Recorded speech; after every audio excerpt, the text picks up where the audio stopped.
Welcome to Catholic Conscience and Public Policy. I'm Danny Lohr, Executive Director of the Louisiana Conference of Catholic Bishops.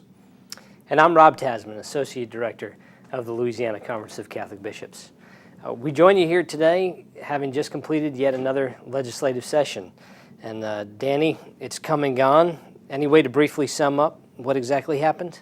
Yeah, I like to call this session of 2012 the Fast and Furious session. Things started out with a bang and really never slowed down. We had some really contentious and long-winded, passionate debates about many things this session. That's true. And you're always very good at coming up with catchy mottos for the session. So Fast and Furious it is for this one. I think a lot that had to do with that, too, was the timing of a particular piece of legislation. I think it's pretty accurate and fair to say that education reform dominated this session. It definitely did, and the fact that it was done the first week of the session was really unusual. I mean, normally, especially when you have new legislators, there was a recent election, you had 30 new legislators, and they're just learning how to press the buttons and, where the men's room is, et cetera. And here the governor is actually moving the legislation, the hearing, like the second day of the session, third day of the session, fourth day of the session. There's a floor vote at 1 o'clock in the morning. Right. I mean, it was really incredible. And from your at least 10 years, if not more, of experience at the Capitol, the timing was very unique. It is. I've never seen that before, and it caught a lot of people off guard. I think it caught the opponents of the governor's plan off guard. Right. But he was successful. As well as the allies, maybe having to Yes. scurry and make sure you were there on time and get everything going. Indeed, So, indeed. Is there a way to just sort of describe to folks some of the basic elements of that reform package and Sure. what influence or experience we might have had in it? Sure. There's two major pieces: the expansion of the statewide scholarship program that was in Orleans Parish, and also the creation of a scholarship tuition organization bill. I'll talk about the statewide expansion first. We've had great experience with scholarships in Orleans Parish. Down there, we've got 1,400 children in about a dozen schools who are participating in the program. The parents absolutely love it. And so the governor decided to make it a prime piece of his agenda this year to expand this statewide. And so we have gotten behind this very strongly. We lobbied for it very heavily, and we work very closely with our allies on this. And it gained a lot of attention, even in terms of national media, articles in the Wall Street Journal, articles in the New York Times. I mean, is that in some ways because of the fact that reform of this magnitude may not exist in many other states already? It hasn't happened in many.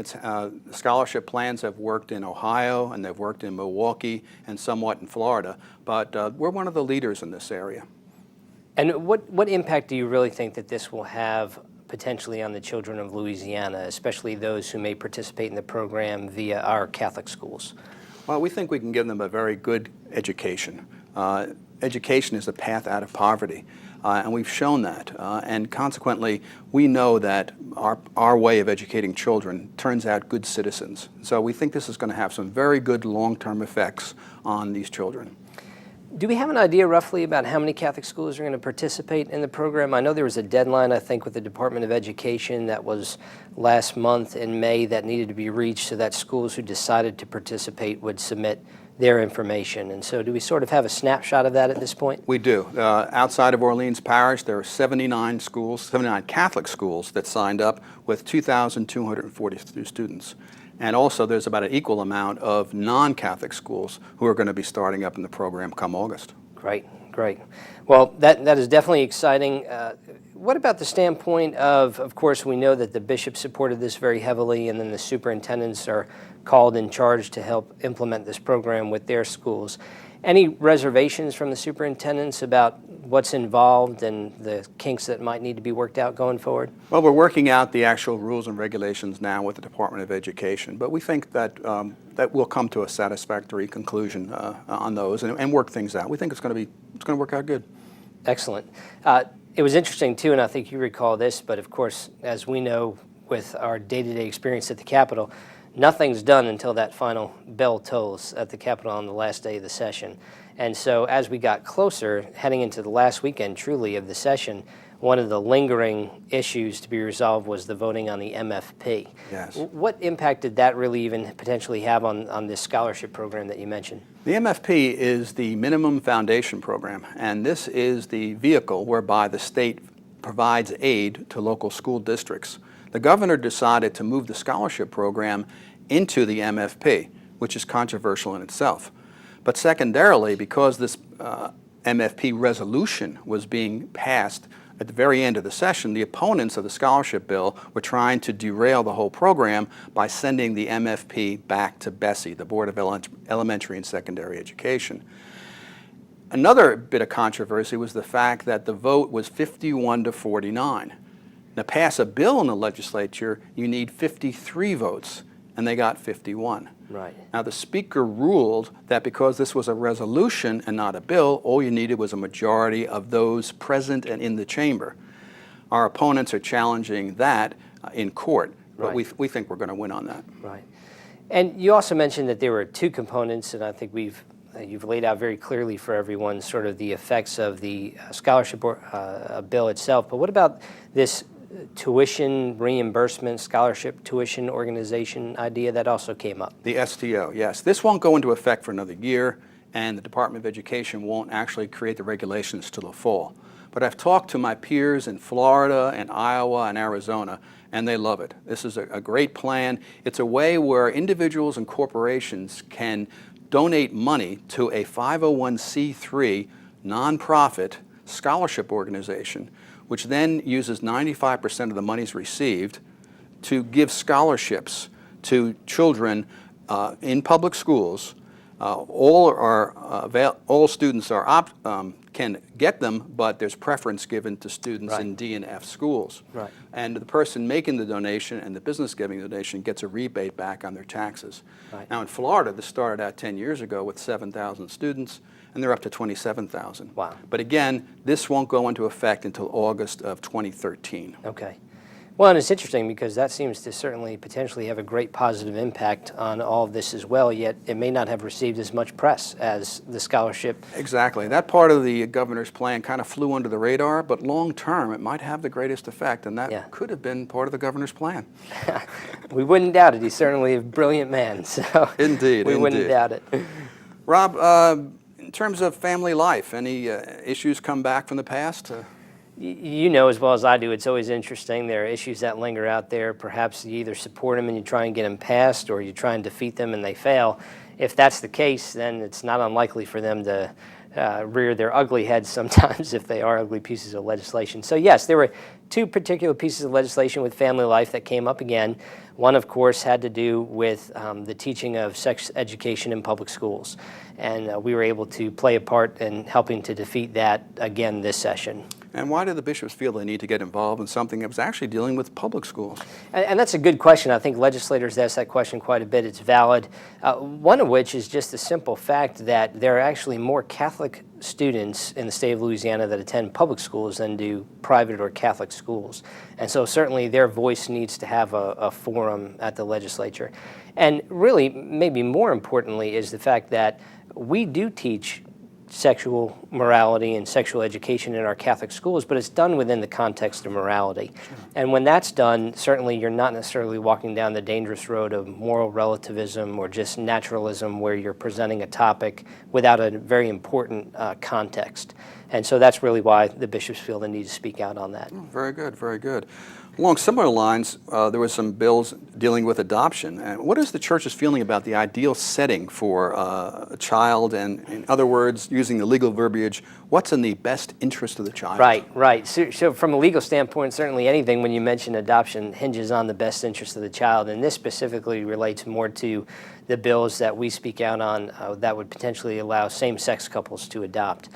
And really what it boils down to is we're concerned about the spiritual and the moral best interests of the child, not only just, of course, the physical, the well-being, the structure in which they enter into, but are they given a chance to enter into a setting whereby their sense of morality can be cultivated, can be kept healthy, can be really flourished at a point.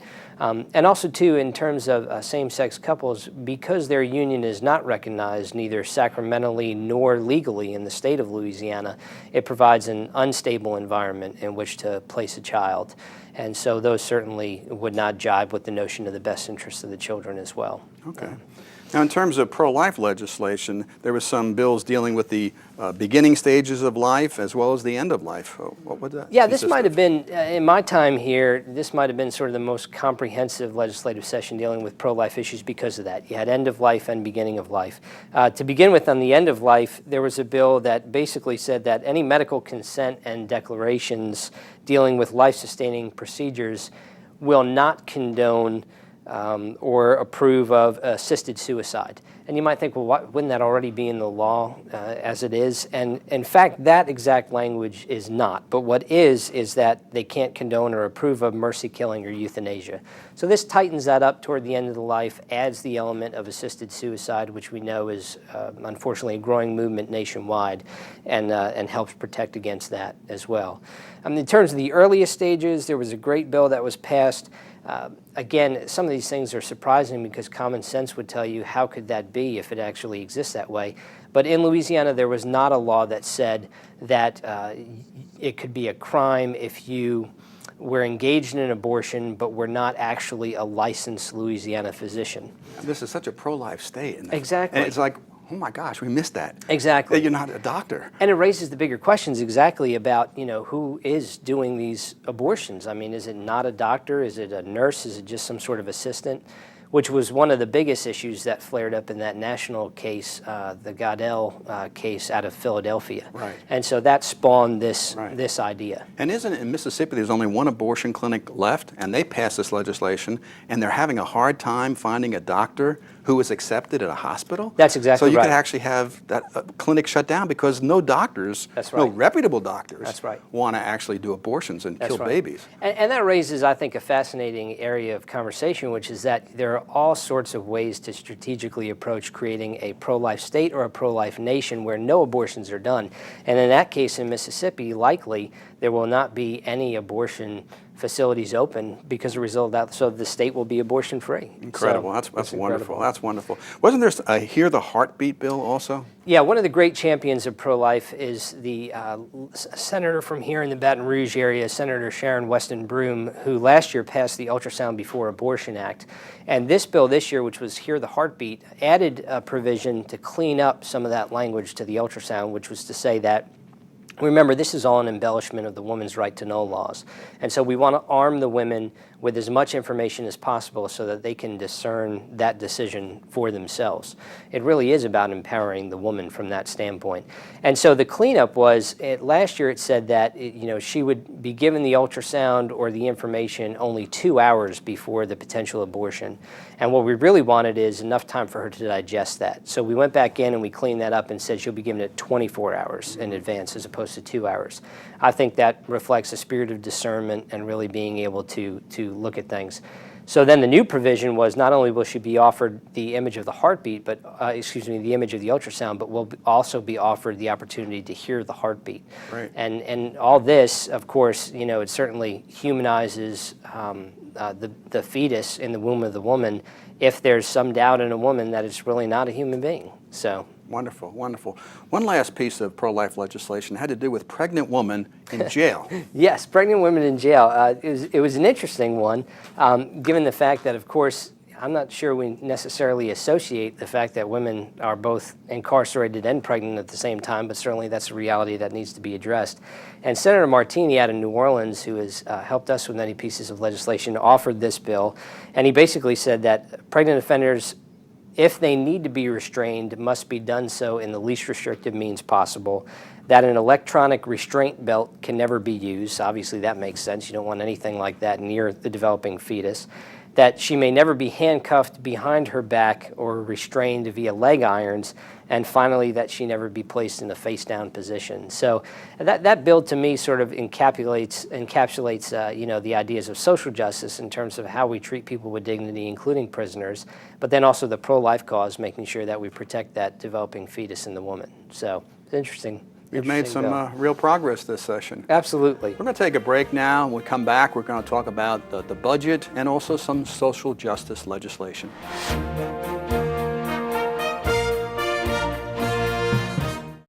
Since 1985, your generous support of the Bishop's Annual Appeal has helped televise the Sunday Mass throughout our diocese. Thanks in part to the appeal, Catholic Life Television continues that vital ministry today.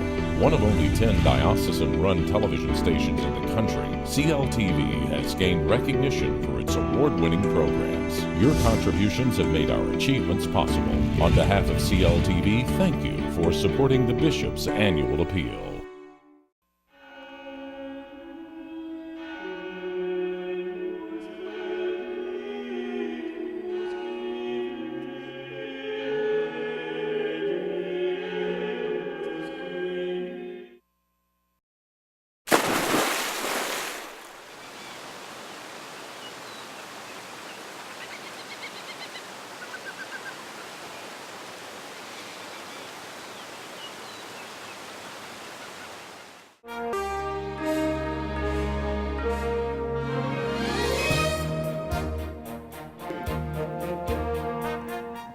Welcome back to Catholic Conscience and Public Policy. We're here today trying to fill you in on some of the events and the happenings of this past legislative session.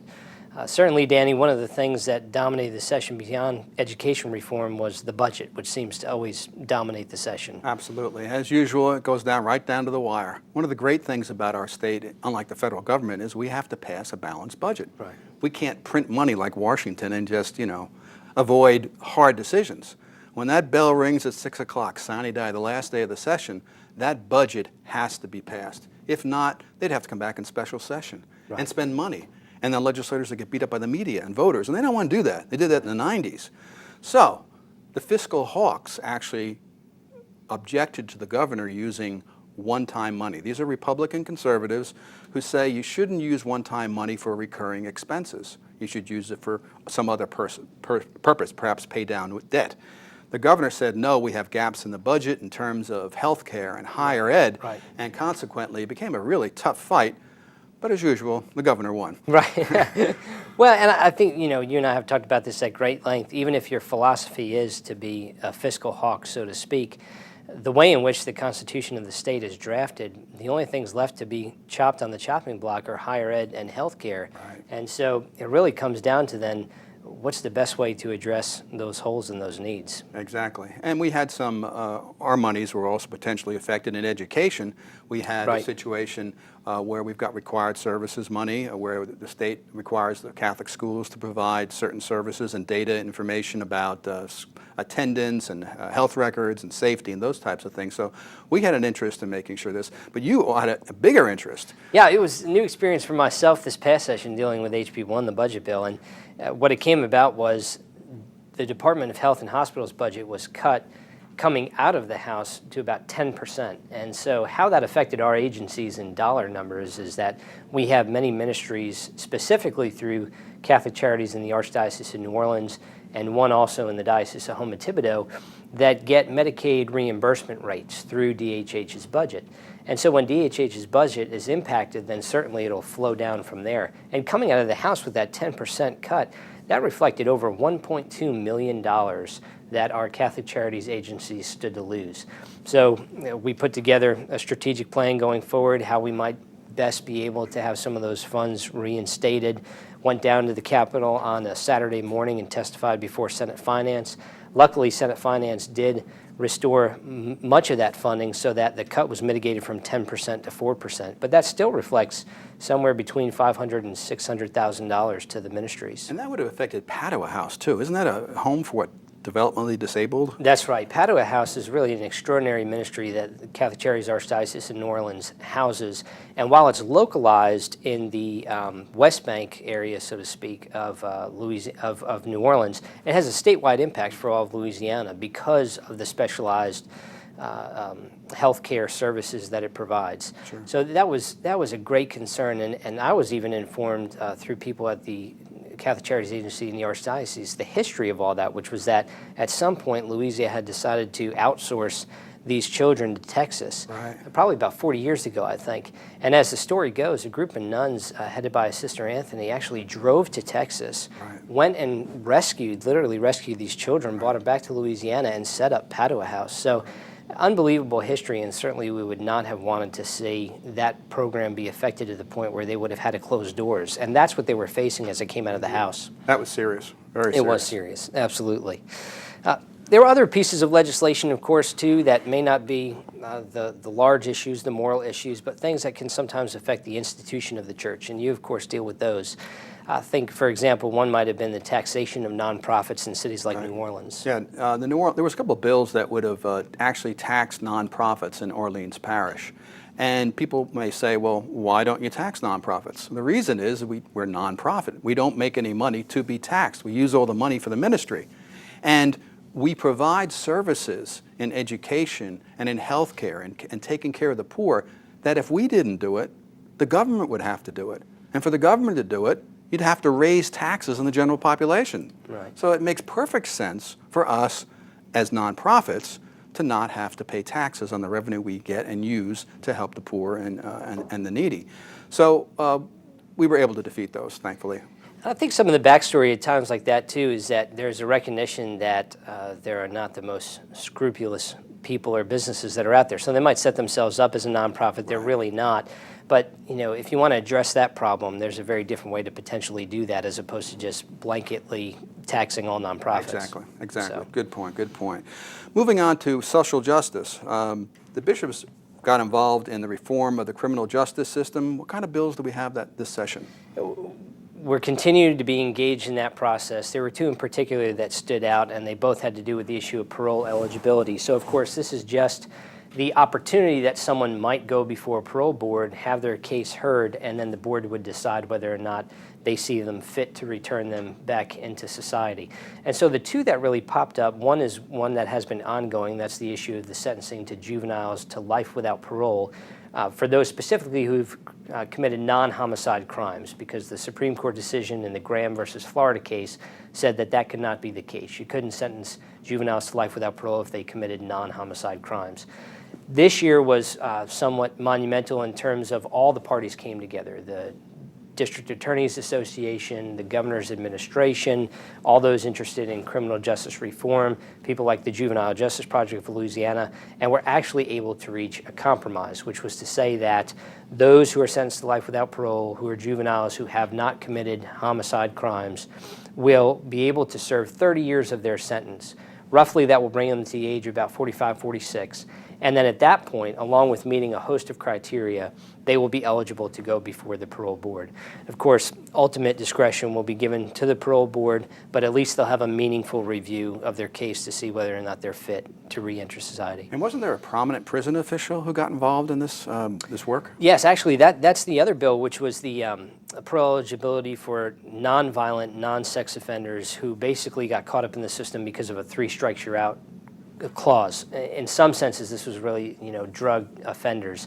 And Warden Kane of Angola came to the Capitol to testify, and he made a very compelling argument that, these are not the individuals that he needs in his penitentiary. He needs the violent ones, the one who are really a threat to society, and these individuals aren't. And again, as is set up in many of these cases, which is why the bishops strongly support it, there are many provisions put in place to say that if the individual meets these criteria, they have the best chance of reentering society in a way that gives them a chance to contribute and a chance to experience a sense of redemption and hope from their lives. And Warden Kane's gotten involved actually in faith matters in terms of having a program, for Baptist ministers to be trained at the penitentiary? And from a Catholic standpoint, certainly there's ongoing Catholic education of inmates. The LIMEX program, which is sort of a master's degree program out of Loyola University in New Orleans, is now there. And the interesting part is, if all you want to do is get a sense of Warden Kane's commitment, so to speak, to faith, he's built it in such a way that anywhere you stand on Angola, you should be able to see a spire. And it may not be Catholic, but certainly you will see one. So that's great. So that's great. That's a testament to itself. We had some human trafficking legislation also, too, right? Yeah. This is an ongoing issue that seems to be gaining much more attention locally and nationally. And interestingly enough, the I-10, I-12 corridor is the human trafficking corridor of the nation, from Miami, Florida, basically all the way out to the West Coast. So we're right in the middle of it here in Baton Rouge. And if you're driving around this city here, you may see some posters up at bus stops talking about stopping slavery, and that's really about what this is. So Senator Broome here in Baton Rouge brought a bill and was able to successfully pass it that essentially said that you would post a placard at truck stops, and I'll explain why in a minute, where it would alert people to the National Human Trafficking Hotline so that if there was any suspicion of this activity going on, they could report that easily. And it's interesting because the trucking industry has led the way in being able to identify this problem. In some ways, I think it's been generated out of them not wanting to be caught up in being the perpetrators of this, because certainly that's how it happens. But responsibly on their part, they've taken the step to say, let's be the ones who are one of the most outspoken advocates to go ahead and help solve this problem. So.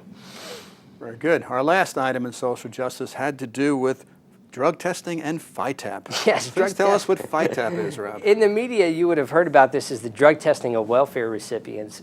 FITAP is a public assistance program, and it actually stands for the Family Independence Temporary Assistance Program. It's really a cash program that's administered in this state by the Department of Children and Family Services. And the bill was brought that said that it would require 20% of FITAP recipients in the state to be drug tested. We stood out against that on three fronts. First, we thought that it was an unnecessary cost to the state from the economic standpoint. From a legal standpoint, we truly believe that it's unconstitutional, that it violates the Fourth Amendment for a reasonable search and seizure. And then finally, from the moral standpoint, which is to say that in many cases, these are people who are good people who need assistance to be able to get them from one point to another. And if we are going to assume that they're all drug users or abusers, then it further villainizes them, stigmatizes them, and dehumanizes them.